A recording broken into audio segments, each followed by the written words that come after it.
This is the final build of the work clock. So you'll see here the hourglass has already rotated.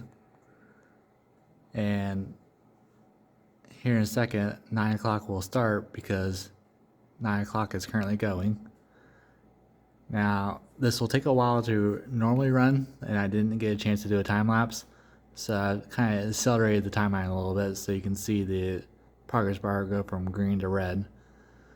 So the idea is once the hourglass has rotated for it to start dripping, then the light will turn green because that means the hour is currently active.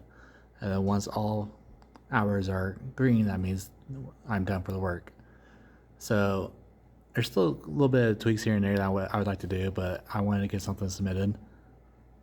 So, and more further tweaks I want to do is I'll probably clean this up a little bit and cut it so that there's a little bit of trim and probably paint it.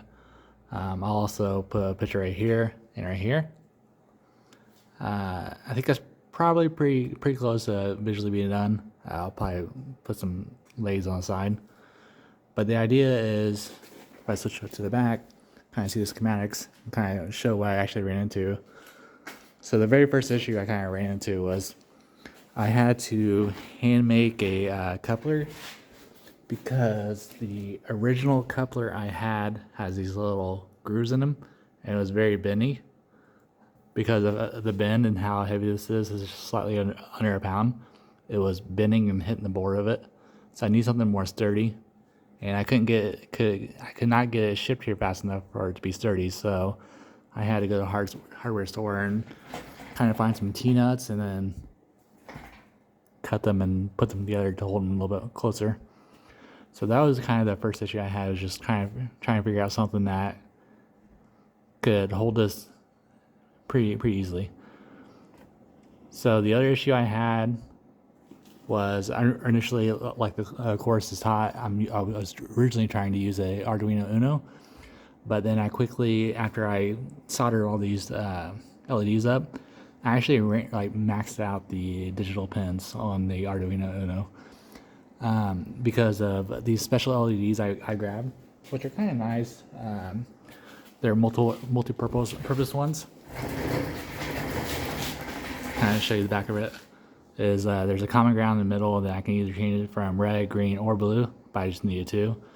But the idea is, there's a LED for each hour, and then I need 2 digital pins for each one. So that alone was taking 18 pins. The stepper motor I had takes another 4 pins.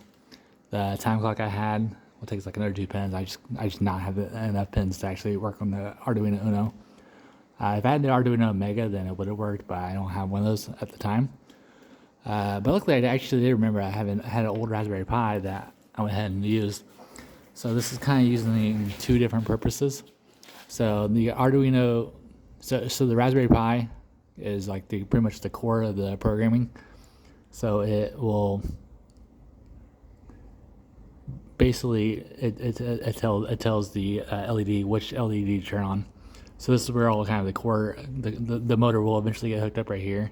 Same with the time clock. The Raspberry Pi will be checking what time it is to see if it needs to rotate the clock or not.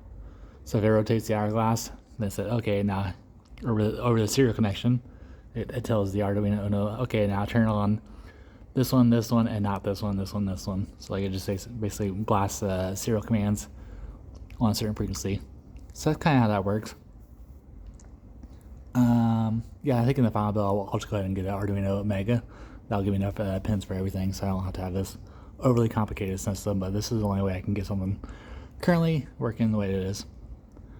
I may switch out the stepper motor for a more heavy-duty servo, but this is like an old stepper motor I had that's just laying around, didn't do anything. So I thought I might as well go ahead and use it. But yeah, I think that's it. I hope you guys like it.